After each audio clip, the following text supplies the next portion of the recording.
What have you noticed about Gen Z and Gen Alpha versus millennials, boomers, Gen X? There's a lot of differences. A lot of differences. The iPhone has been part of their entire lives. What an incredible invention from Steve Jobs, but it forever changed how we engaged with the physical world. And of course, we could say that's bad or good, and I'm here to always be apolitical and agnostic.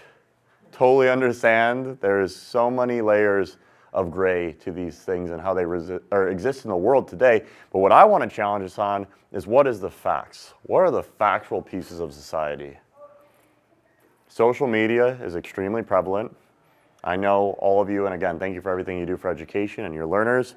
All of you have to deal with social in a different way. Maybe a parent complains on Twitter. Maybe a Facebook group has an idea of how we can better engage your students. Social media affects our day-to-day lives, whether we want to engage with it or not. Video is the preferred methodology for folks to be able to search. I can promise you, and we'll go through the data shortly, your students go to YouTube and TikTok over Google. Over even Instagram. Yes, well said, exactly. They go to YouTube and TikTok. Those are the search engines now. What a different world we live in. Do we all remember Ask Jeeves and some of these other sites, right?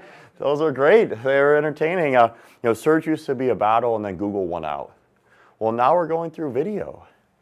YouTube, TikTok, Instagram to a lesser extent. We live digital lives. All of our students today also had 2 years on the sidelines. And that's going to persist for the next 15 years. All of these students that were in the COVID era, they were stuck in their rooms at their house. They were only interacting with their siblings, parents, maybe their grandparents if they were lucky enough, depending on the situation, precautions taken. They were engaging over Discord, video games, social media. And so not only are they fluent and digital natives, it's now their preferred methodology. And again, we're here to say the facts. We're not here to say if it's good or bad. I definitely miss, and I'm thankful for my own high school experience, getting to play outside, meet friends in person.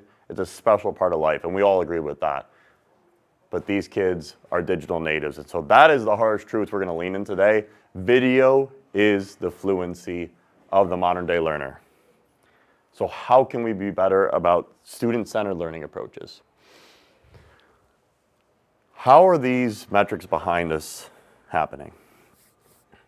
And again, test scores, very polarizing. Many universities, went away with them, made them optional. We have noticed several bringing them back. Dartmouth, Yale, and Brown, for instance, in the Ivy League, just required a testing requirement again in the last couple of weeks. Duke, for instance, they completely abolished written essays now for submitting to college because so many kids were cheating or doing it. Yeah, they're doing AI. Exactly. ChatGPT, you're submitting an essay that you didn't write one bit of it. How do I check? The more funding that's gone into education, and specifically ed tech, the worse test scores have become. Why is that? Any passionate thoughts in the crowd? It's of no value to the children. Have everyone hear that? No value to the children. I couldn't agree with you more. One of the pieces that I'm extremely passionate and curious about, and again, I have great respect for all these companies. We have a company. We're here to engage you about what works for students. We're not trying to sell you subject. We're trying to talk about engagement here and have a very passionate, collaborative discussion.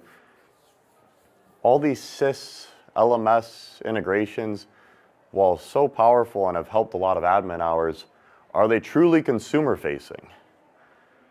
Do the kids care about what the integration on the back end of your gradebook is?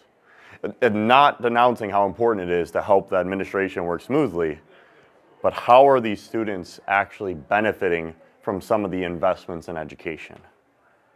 What over the last 2 decades has truly made it to the customer-facing aspect of education? And who is our customer together? It's these young leaders we're trying to help perpetuate a better life. Whether it's going to college, directly into the workforce, how can we help them have a more fulfilling adult life where they can be a positive contributing member of society. We all share that mission together. Yet a lot of the funding in the education has not gone towards the student. But what are some reasons behind that? When you were a child, and we all here were passionate about education, so maybe there was some outliers here, so please feel free to call me out or correct me. When you were a child, chances were you were not going up to your principal shouting about how you should be taught. Kids don't have much agency over their education. It's looked at as a chore, a job, something I have to do every day. The chances of your students going out and about to be able to demand a different way to learn are very, very minimal. And so it's on us, those in positions of power, the ability to educate, administrate, teach those classes to think differently about engaging students. Let's walk back a couple centuries ago to 1900. What was the teaching methodology? Yeah, very lecture-based Prussian learning method. And it has a time and a place. And again, society is constantly evolving. I always say, if you aren't looking back 6 to 12 months and cringing at what you're doing, you're not growing fast enough. So maybe 2, 3 years from now, we'll look back at this discussion and say, wow, that's already outdated because we're growing that fast. But in the education world, that has not been the case to date. Many things have stayed consistent. Many pieces of the in-classroom experience has not changed. Could you imagine 50 years ago someone telling you, hey, you can click a button on this cell phone, this piece of electronics, and get in a car ride with a stranger? Or a car without a driver. Even better. See, I love it. You're very forward thinking. Thank you so much for your support. No, remember stranger danger? No one would allow you to go get in a car. Who would let you get in a car with a stranger you've never heard of before in your life? And now Uber is a modern day commonplace. What about Airbnb? 20, 30 years ago, hey, you could go rent a stranger's house and have the best weekend of your life. They would call you crazy. What are you doing? That's not the way to, go on a vacation. You have to stay at a hotel. But those are technological revolutions. And that's what we need to do here together. We need to engage our students with technology. We need to spend on technology that further engages the student. If they're growing up on the iPhone, and I challenge us all, I do this a lot on my own phone, look at your screen time over the last couple of days and what apps were the most. I promise you there's at least one social app in there, even if it's a very adjacent social app, even like Spotify, for instance, where you can connect with other people, where you're spending 30, 40 minutes a day, and probably longer. If these kids are doing that with Instagram, TikTok, and YouTube, and then we're throwing them to an hour-long lecture with minimal videography supports, it is going to be more difficult for them to remain engaged. And so we challenge the whole space to say, hey, more money is going into education than ever before. Education is the second highest spend of our GDP sector after healthcare. Healthcare number one, education number two. What's the ROI? What is the outcome? It can't be this. And so let's figure that out together, how we can be better. And so we really believe it's around student-centered learning. Being able to better understand Gen Z's preferences. Gen Z and Gen Alpha. Anyone know what Gen Alpha is yet? Oh yeah? My own son. Yes, amazing. So have you noticed any difference between Gen Alpha and Gen Z? Not too much yet? Pretty similar? Yeah, my older two are Gen Z. And he's an alpha. Nice, I love those names. What's after Gen Alpha? I don't know, you might be right, so thank you. We learned something new today, everyone. Thank you so much. We were X until it happened to us. Yeah, right? So they really believe the digital fluency changed at the younger part of the millennial generation.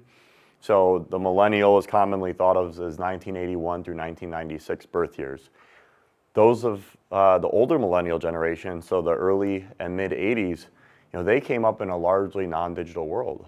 Facebook, Twitter, YouTube, Netflix, those were all brought to the forefront at the end of their high school or early college experience. Every generation past there, so younger millennials and then Gen Z and Gen Alpha, they have grown up with this world. I mean, how many of your districts have you sometimes connect within a Facebook group or something along those lines? You know, not always mandatory, but I know when I went to UCLA for my MBA, one of the first parts of the acceptance letter, you know, and this was 5, 6 years ago now, is hey, join this Facebook group so you can meet your classmates. That would never happen, a couple decades ago. Gen Z loves hanging out online. They love being able to be anonymous. Does anyone know what doxing is? Yes, okay, great. People want to be anonymous and private. That's a very hot topic, doxing and exposing folks behind a camera that want to just be anonymous and engage without bias, judgment, prejudice. These kids, and we found very deeply with subject, for instance, we used to do live tutoring hours where you could join via Zoom meeting and engage with our teachers, our credentialed California instructors. And we found that kids hated it. They don't want to show their face. They feel embarrassed. One of the few pieces we discuss here as well is, video games versus education. I'm actually not an avid gamer whatsoever. It's been probably 10 plus years since engaging in any type of video game. But one thing that games get really right is if you fail, you could start over again and keep trying. In school, if you have to go seek out office hours or tutors, you're scorned. You're viewed from your peers as someone who doesn't understand, who isn't able to keep up with the intellectual horsepower of some of your classmates. What kind of environment is that for a student to take chances and risk and learn from failures? We all here have gone through our own personal failures. I have failed many, many times, and I continue to make mistakes daily. But how fast you learn from mistakes and failure is how you will end up bettering yourselves as a young person and as an adult. And so we would love to be able to encourage more of our students to make mistakes, to fail.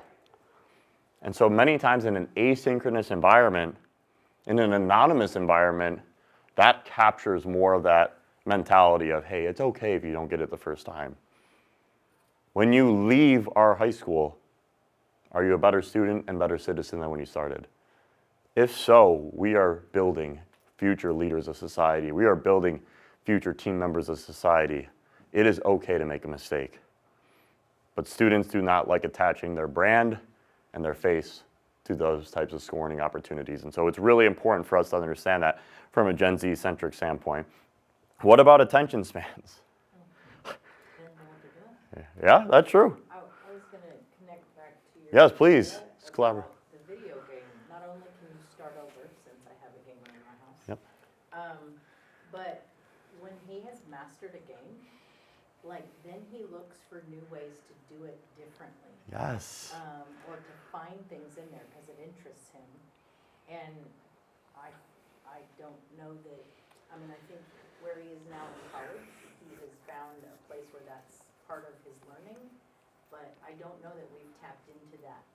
And especially for your kids who think differently, and that tends to be kids who are not engaged with school or are really, really smart, like scary smart, they need that. 1,000,000%. Aren't we out there, and let's go to you next, aren't we out there to find everyone's unique strength and talent and help them amplify that?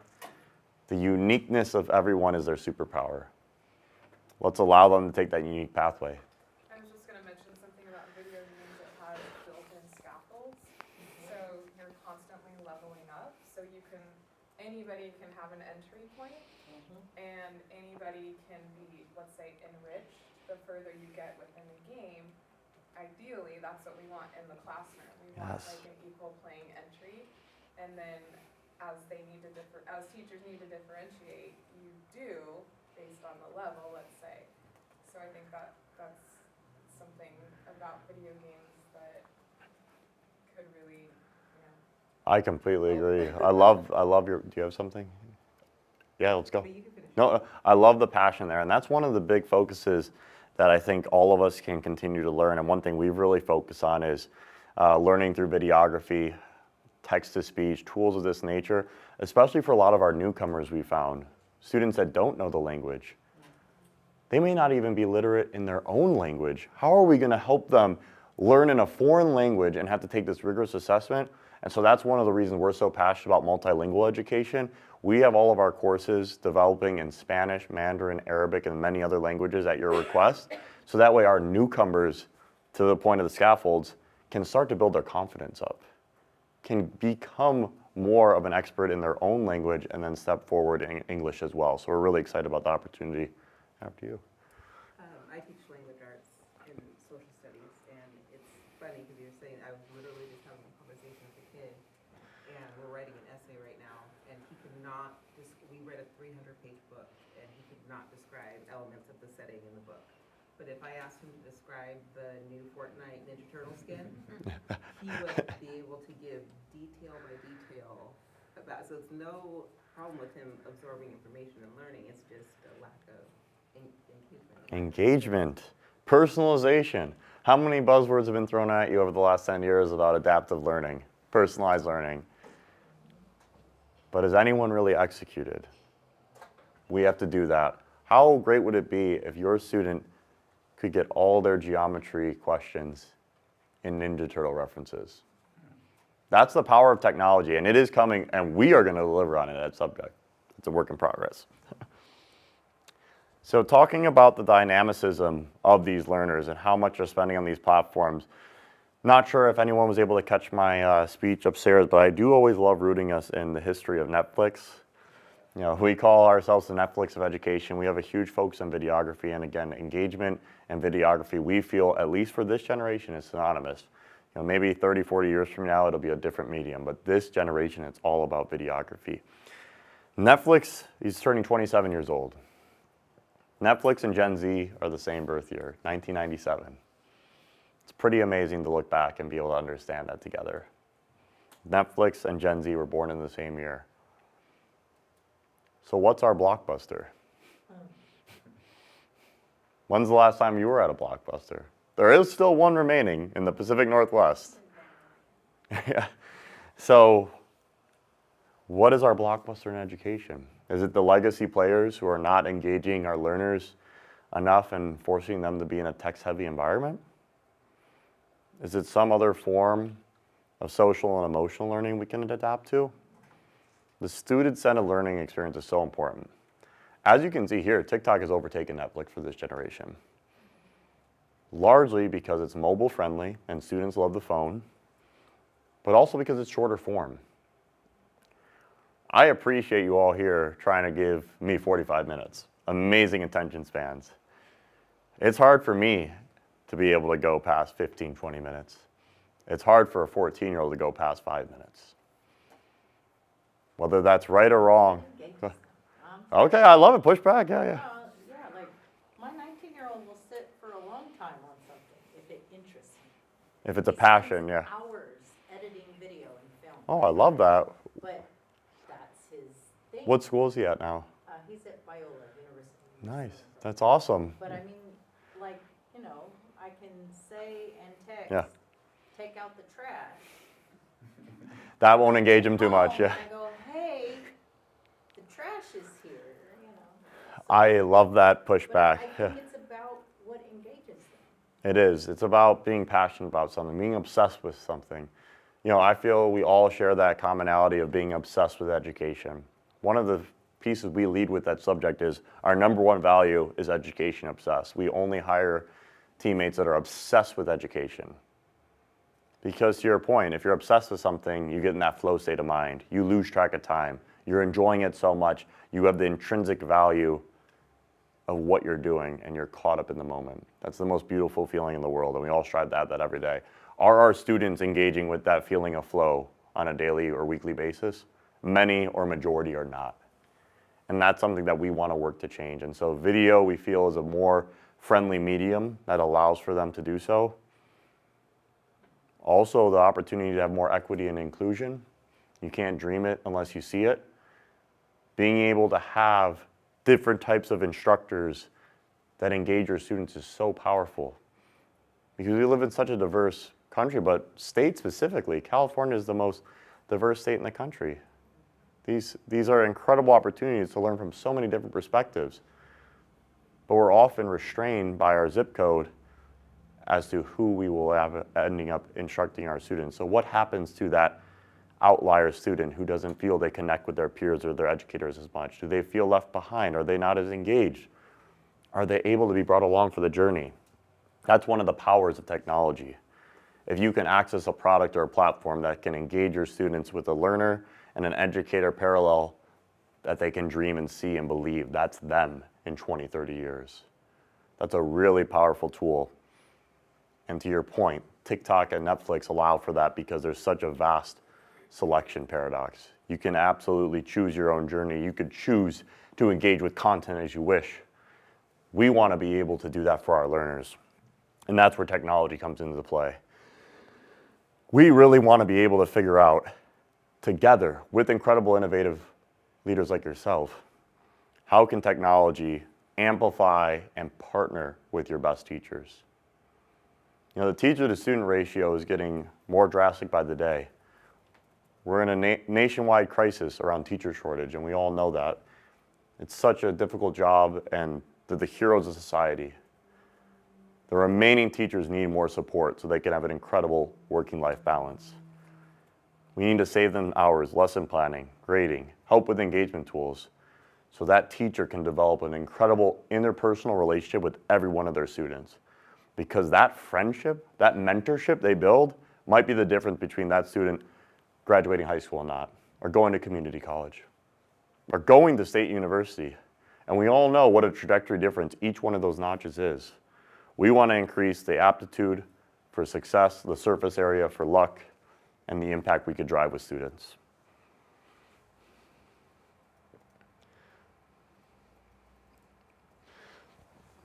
And second, apologies. Oh, I got to get the Wi-Fi. How many people saw this video already? I don't want to bore anyone. Okay, well, I guess we'll have a nice cinematic minute.